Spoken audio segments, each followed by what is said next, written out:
अपनी जो कर्तव्य है वो तो कर ही रहे हैं।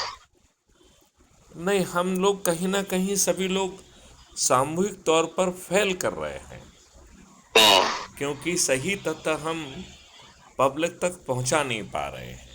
जी जी जी जैसे इतिहास को बदल दिया गया, जी जी जैसे इस देश को अपन जो कहते हैं स्वतंत्र हुआ, जी ये देश स्वतंत्र नहीं हुआ, इस देश के साथ षड्यंत्र हुआ। जी। ये मालूम नहीं, आप पत्रकार होने के नाते आपको इस बात का एहसास होना चाहिए कि हम्म। इस देश के साथ षड्यंत्र हुआ। डरे हुए अंग्रेजों से, अंग्रेजों की शर्तों पर देश का विभाजन करते हुए सत्ता जी का हस्तांतरण अपने व्यक्तिगत हित के लिए प्राप्त किया है। जी जी और अभी आरबीआई की 1947 की बैलेंस शीट को खगाला गया तो मालूम पड़ा कि इन लोगों ने 700 करोड़ रुपए इन अंग्रेज़ों को इस बात के लिए दिए कि जो अंग्रेज़ यहाँ पर आपके ऊपर लाठियाँ बरसा रहे थे, उन्हें ताउम्र पेंशन की जो है एक राशि, एक मुश्त राशि दी गई है, 700 हम्म। करोड़ रुपए उस समय के, 1947 के। हम्म। अब इसमें स्वयं से एक सवाल उठता है कि क्या ये पैसा इन दुष्ट राजनेताओं के पिताजी का था क्या? सही बात है। नहीं, ये तथ्य जनता से क्यों छिपाया गया? कह देते कि भाई अंग्रेज जो है ना नहीं मान रहे थे इसलिए देना पड़ रहा है, लेकिन तथ्य छिपाना तो बुरी बात है ना। जी बिल्कुल बिल्कुल। अच्छा, अब आप ये बताइए, आपके ऊपर गुलाम नियम कानून कौन से थोपे हुए हैं? वही नहीं थोपे हुए हैं जो अंग्रेजों ने भारतीय गुलामों के लिए बनाए थे? क्या सोचते हैं आप? बिल्कुल सही बात है, इसमें कोई सत्यता है। मतलब जिसका मकसद था कि हर भारतीय को कदम कदम पर अपमानित किया जाए, जी कदम जी। कदम पर उत्पीड़ित किया जाए, हम्म। आपका शोषण किया जाए, आप में हीन भावना पैदा की जाए और जी आपको प्रक्रिया में उलझाकर बर्बाद कर दिया जाए, जिससे आप अंग्रेजी साम्राज्य की तरफ नज़र उठा के ना देख पाएं, इस जी मकसद से बनाए हुए नियम कानून जी अभी 3 नए कानून बनाने के बाद भी आपके ऊपर क्यों थपे हुए हैं? जी।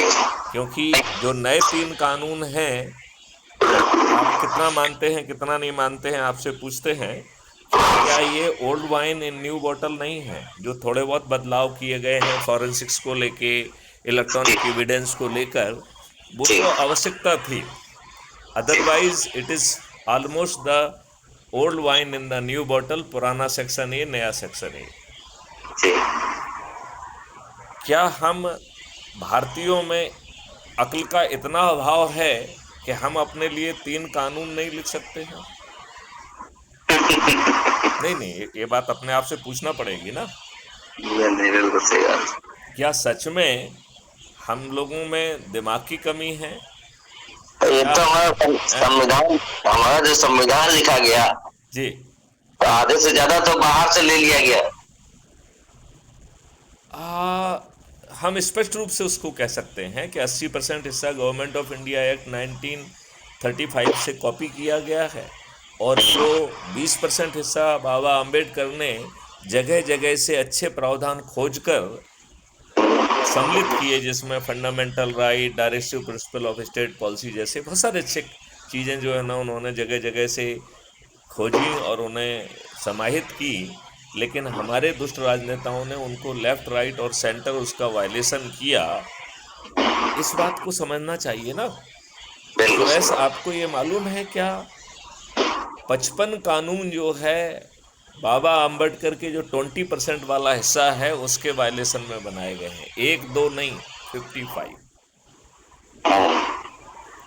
और अब स्वयं सवाल ये उठता है कि हमें अच्छा भारत देगा कौन, और उसमें सुयश मिश्रा जी की क्या भूमिका होगी? जी। आप क्या सोचते हैं, आपकी क्या भूमिका होना चाहिए? हम लोग तो एज अ जर्नलिस्ट है, तो हम तो यही है कि हम लोग जितनी जन जागरूकता फैला पाए, जितना लोगों को जागरूक कर पाए, चेतना भर पाए, हम लोग तो यही कर सकते हैं।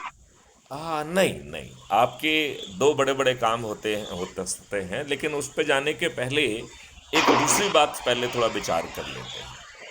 वो दूसरी बात है जिस पे विचार करना जरूरी है कि क्या ये राजनेता जिन्होंने पार्लियामेंट को अपराधियों का जमघट बना दिया है, जिन्होंने 543 में से 251 सांसदों को, जो कि आपराधिक रिकॉर्ड के हैं, उन्हें पार्लियामेंट पहुंचा दिया है, जिनमें से 170 तो ऐसे हैं जिन्होंने जघन्य अपराध किए हैं, हत्या, डकैती, लूट, किडनैपिंग, बलात्कार,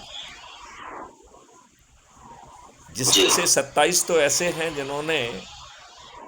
जिन्हें अदालत ने, कोर्ट ने सजा दे दी है, वो अपील की ऑक्सीजन पे पार्लियामेंट में जाकर बैठ गए हैं। अब सवाल उठता है कि ऐसे राजनेता जो सिर्फ अपने लाभ के लिए जीते हैं, जो जाति के आधार पर, धर्म के आधार पर, संप्रदाय के आधार पर, संकीर्ण राजनीति के आधार पर उम्मीदवारों को शॉर्टलिस्ट करते हैं, और फिर आप लोग पत्रकार लोग भी चर्चा करते हैं, और ये राजनेता तो उसमें उसको खोजते हैं कि इनमें से जीतेगा कौन, और उसके लिए इन्होंने एक टर्म कॉइन की है जिसका नाम है विनेबिलिटी। लेकिन ये लज्जा और शर्म की बात है कि इन राजनेताओं को दुर्जनों में, दुष्टों में, अपराधियों में, बाहुबलियों में, धनबलियों में ही विनेबिलिटी दिखती है। इस बात से आप कहाँ तक सहमत हैं? सही बात है। तो क्या सभी राजनीतिक पार्टियां जीतने के लिए एक जैसे ही हथकंडे नहीं अपनाती हैं? आवश्यकता है इस समय की, सब वही करते हैं। हम लोग बहुत दयालु प्रवृत्ति के लोग हैं, हर बुरी बात को जो है ना क्षमा कर देते हैं। मतलब जो है फ्री भी बांटना, दारू बांटना, साड़ी बांटना, पैसे बांटना, मुर्गे बांटना, गरीबों के वोट खरीदना, और जिनके वोट खरीदना उन्हें रिप्रेजेंट ना करना, अधिकांश राजनेता दुष्टतापूर्वक कहते हुए सुने जाते हैं कि हम तो अपनी पार्टी के अदने से सिपाही हैं। इन दुष्टों की छाती फटती है ये कहते हुए कि मैं इतने लाख लोगों का जनप्रतिनिधि हूँ, इनके लिए लड़ूंगा, ऐसा ख्याल ही इनके दिमाग में नहीं आता है। ऐसा करते हैं, इस विषय पर जो है एक अच्छा डिबेट कर लेते हैं। बहुत सुंदर विचार आया, बहुत ही सुंदर विचार आया। देश में नेता कैसा होना चाहिए, हमारे देश में नेताओं की परिभाषा क्या रही है और वर्तमान में स्थिति क्या है? बिल्कुल ठीक है, ये तो बहुत अच्छा विचार है आपका। तो ऐसा करते हैं, जल्दी हम जो है जी आपसे उस पे जुड़ करके लाइव डिबेट कर लेते हैं। किसी और को आप जोड़ना चाहें, कोई और इस विषय पर? नहीं, अपन ही काफी है, आप चिंता क्यों करते हैं इसमें? तो हम जानते यदि एक व्यक्ति से बात होती है तो बड़ी फोकस्ड बात होती है, क्योंकि जो व्यक्ति डिबेट में सम्मिलित हो रहा है उसका अपना व्यक्तिगत एजेंडा है। अच्छा, भारत किसी का एजेंडा ही नहीं है ना। कोई भाजपा का एजेंडा लेके चल रहा है, कोई आरएसएस का एजेंडा लेके चल रहा है, कोई कांग्रेस का एजेंडा लेके चल रहा है। ये दुर्भाग्य और लज्जा का विषय है कि देश का एजेंडा किसी का नहीं है। आप बताइए, देश का एजेंडा के वाले कितने लोग दिखाई देते हैं? सही बात। तो अब ये बताओ, ये आपका ख्याल बहुत अच्छा है और आप इसको प्लान कर लीजिए, जब आप कहेंगे तो मैं ऐसा करता हूँ, इस पे कुछ लिख करके प्लान कर लेते हैं। ठीक है, और एक दो दिन में हम आपको फोन करेंगे। ठीक है, आप जो समय बताएंगे उसी समय पे जो है उस हिसाब से शाम में रखा जाएगा। बिल्कुल अच्छा करते हैं। बाकी और विषय जो आपको अच्छे लगे तो अच्छा होगा कि वीडियो में ही हम लोग उस विषय को रखें। मैं तो ये कह रहा हूँ, मैं आपको 10-12 डॉक्यूमेंट दे देता हूँ और आप एक एक करके अपने हिसाब से जो है ना उस पर जो है चर्चा रखिए।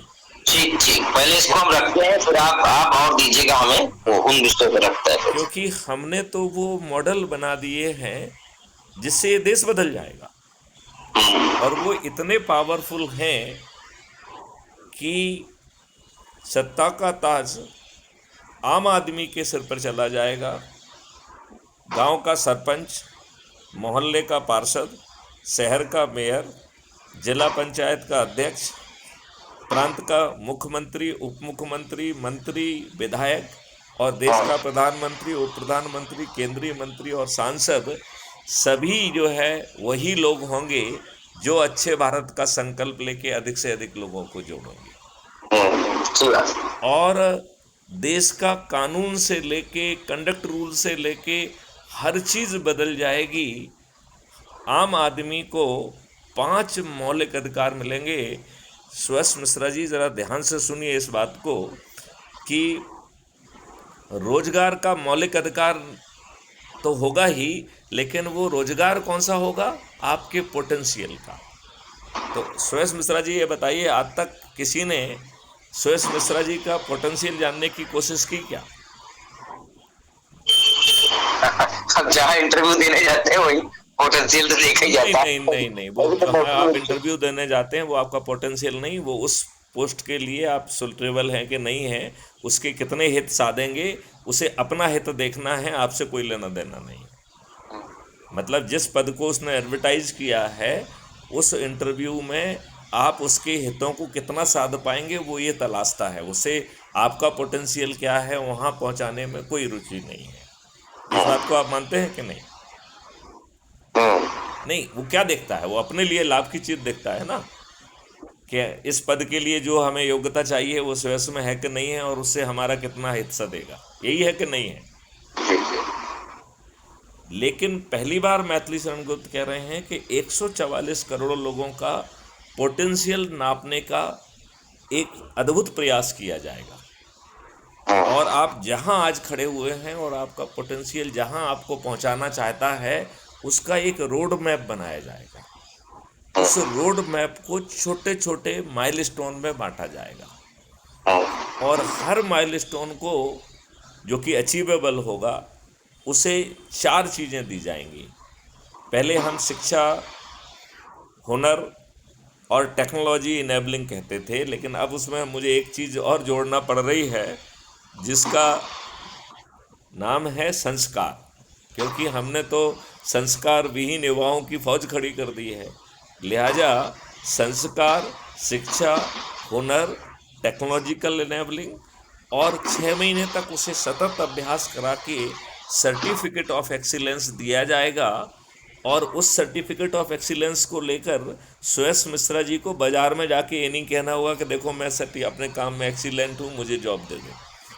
आपको सीधे राष्ट्रीय संपदाओं के निर्माण में लगा दिया जाएगा, और इन राष्ट्रीय संपदाएं जो कि करोड़ों लाखों करोड़ों की होंगी, इनके निर्माण में भारत सरकार के खजाने से एक पैसा नहीं लगेगा। तो 144 करोड़ लोगों को उनके पोटेंशियल का रोजगार मिलेगा, और वो भी बिना कोचिंग के, बिना किसी कंपटीशन एग्जामिनेशन के। ये है पहला मौलिक अधिकार। इसी के साथ एक मौलिक अधिकार आपको अपने आप मिल गया, वो है शिक्षा का मौलिक अधिकार। आपको आपके पोटेंशियल को रियलाइज करने वाली शिक्षा। अभी तक आप लॉर्ड मैकाले की शिक्षा पा रहे हैं, जिसका 90% हिस्सा कभी यूज ही नहीं होता है, जिसकी मंशा बाबू पैदा करने की है, जिसने नौकरी को बड़ा बना दिया है, जिसने उद्यमियों को छोटा कर दिया है, व्यवसायियों को छोटा कर दिया है, कृषकों को छोटा कर दिया है। बाबुओं की फौज पैदा, संस्कार विहीन बाबुओं की फौज करने वाली लॉर्ड मैकाले की शिक्षा नहीं होगी। संस्कारवान, पोटेंशियल को रियलाइज करने वाली, वो भी छोटे छोटे माइलस्टोन में बांटकर रियलाइज करने वाली शिक्षा व्यवस्था होगी। सुयश मिश्रा जी, कोई कोचिंग नहीं लगेगी, कोई कंपटीशन नहीं होगा, क्योंकि हर व्यक्ति का पोटेंशियल अलग है। तो आपका शिक्षा का module will be dedicated to you. इस प्रकार जो है ना, शिक्षा का, वो भी आपके पोटेंशियल को रियलाइज करने वाली शिक्षा का आपको मौलिक अधिकार मिलेगा। ये बात आप समझ रहे हैं? अब तीसरी बात है, आपको भोजन का मौलिक अधिकार मिलेगा। तो ये अद्भुत भोजन का मौलिक अधिकार होगा। इसमें 5 किलो गेहूं नहीं होगा, इसमें मल्टी ग्रेन्स होंगे, इसमें दूध, दही, घी भी होगा। वो भी ये केमिकल से बना हुआ नहीं, असली अल्फा 2 वैरायटी का देसी घी का, देसी गाय की घी का, राइट। इसमें औषधियाँ और शहद आदि भी आपके भोजन के मौलिक अधिकार में समाहित होगा। अब चाहे आपका रोजगार हो, चाहे आपकी शिक्षा हो, चाहे आपका जो है भोजन का अधिकार हो, और इसके बाद के दो अधिकार और हैं, स्वास्थ्य के और खुशहाली और समृद्धि के। तो इन पांचों मौलिक अधिकारों को आपको तब भी मिलेगा जबकि आपकी खीसे में पैसे नहीं होंगे और भारत सरकार के खजाने से एक पैसा नहीं लिया जाएगा। मतलब भारत सरकार के खजाने से बिना एक पैसा लिए ये 5 मौलिक अधिकार मिलेंगे, और ये आपको तब भी मिलेंगे जब आपके खीसे में एक पैसा नहीं है और फ्री में कुछ मिलेगा नहीं। तो सुयश मिश्रा जी, आपको मेरी बात में एक कॉन्ट्राडिक्शन दिख रहा होगा।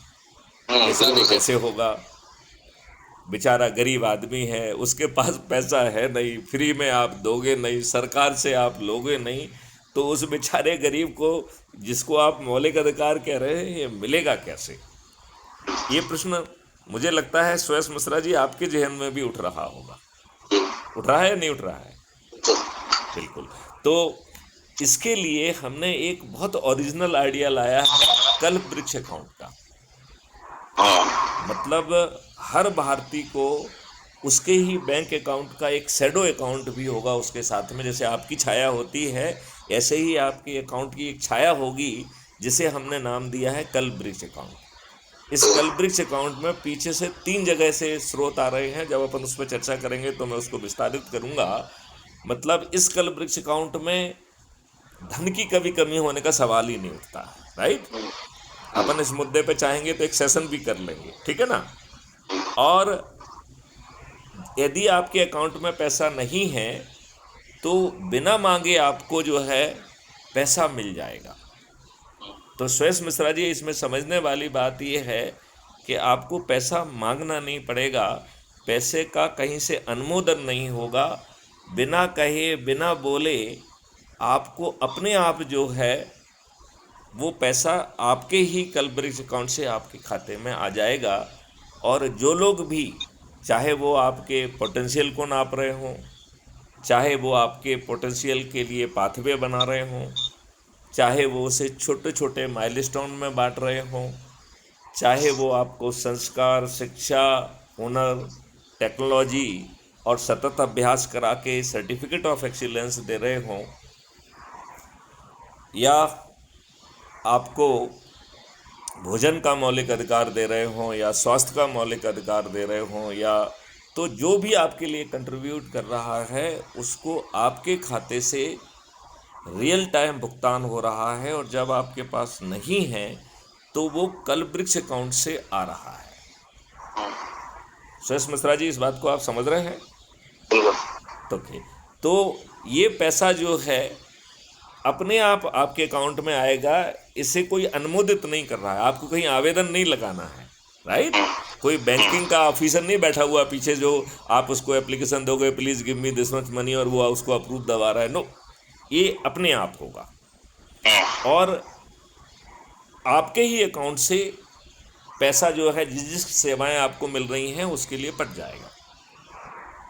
बात समझ रहे? और जब आप राष्ट्रीय संपदा का जो काम करेंगे तो हर काम के साथ ही उसका आकलन भी होगा और एक रेवेन्यू स्ट्रीम आपको मिलेगी, और उसके आते ही जो है आपके जो भी कल्प वृक्ष अकाउंट से पैसा आया है वो अपने आप पट जाएगा। और जब आपका पूरा पैसा पट जाएगा तो आप समृद्धि और खुशहाली की तरफ चल देंगे। और जब अपन खुशहाली की बात करते हैं तो एक खुशहाली एक बहुत ही इल्यूसिव कॉन्सेप्ट है। एक किसी फिक्स चीज़ से खुशहाली नहीं मिलती है। जैसे जैसे आपका स्तर बढ़ेगा तो आपको अलग अलग चीज़ों से खुशी मिलेगी। कभी आपको स्पिरिचुअलिज्म से खुशी मिलेगी, कभी इससे मिलेगी, कभी उससे मिलेगी। तो आपकी खुशहाली किस किस चीज़ से आएगी समय के साथ और आपके एज के साथ और आपके समृद्धि के साथ। तो खुशहाली के लिए भी जन संपदाएँ पैदा की जाएंगी, राष्ट्रीय संपदाएँ पैदा की जाएंगी। लिहाजा 144 करोड़ लोग कम पड़ जाएंगे। आपको कुछ कुछ समझ में आया है क्या कि आपके खीसे में पैसे नहीं हैं, भारत सरकार से पैसा नहीं लिया और कोई भी फ्रीबी नहीं है, फिर भी सभी का भुगतान समय पर होगा। और एक हमने ऐसा साइकिल क्रिएट कर दिया जिसको पॉजिटिविटी का साइकिल कहेंगे, जिसको समृद्धि का साइकिल कहेंगे। ये मैं जो इसको सुरेश मिश्रा जी अपने शब्दों में इस ढंग से कहता हूँ जनरली, कि जैसे चुंबक में हर कण अपनी जगह पर रियलाइन होकर मैग्नेट बन जाता है कि नहीं बन जाता है? यदि उसी तरीके से भारत के 144 करोड़ लोग अपनी जगह पर रियलाइन होकर अपने पोटेंशियल के लिए उनको रीओरिएंट कर दिया जाएगा, तो इस देश का समृद्धि क्या होगी, इस देश का ज्ञान क्या होगा, इस देश का रिसर्च एंड डेवलपमेंट क्या होगा। ये देश विश्व गुरु तो अपने आप ही बन जाएगा कि नहीं बन जाएगा? नहीं, आपको क्या लगता है? बिल्कुल। तो आपको नहीं लगता है कि ये सब तो चलो ठीक है, लेकिन ये राजनेता तो ऐसा करने नहीं देंगे, नियम कानून तो बदलेंगे नहीं, वो उल्टा इसमें पैंच लगा देंगे, ऐसा करने वालों के पीछे ईडी लगा देंगे, सीबीआई लगा देंगे, तो आप कैसे कर पाएंगे? ये बात आप को हमें कुछ शब्दों में समझाने की कोशिश करता हूँ, आपके पास समझने के लिए समय हो तो मैं कोशिश करूँ। पर मैं चाहता हूँ कि ये मुद्दा जो है वीडियो पे आइए, वो ज्यादा बेस्ट रहेगा। बिल्कुल बिल्कुल, तो वीडियो पे कर लेंगे, लेकिन आपके इन्फॉर्मेशन के लिए आप कहें तो 2-4 शब्दों में उसे बताऊं मैं। थोड़ा सा कुछ लोग आए थे तो हमने सोचा थोड़ा सा तो अभी अपन इस संवाद को यहाँ विराम देते हैं और आप जो है पहला सेशन कर लीजिए, फिर मैं आपको डॉक्यूमेंट शेयर करूँगा। जय हिंद, जय भारत, वंदे मातरम, जय गुरुदेव।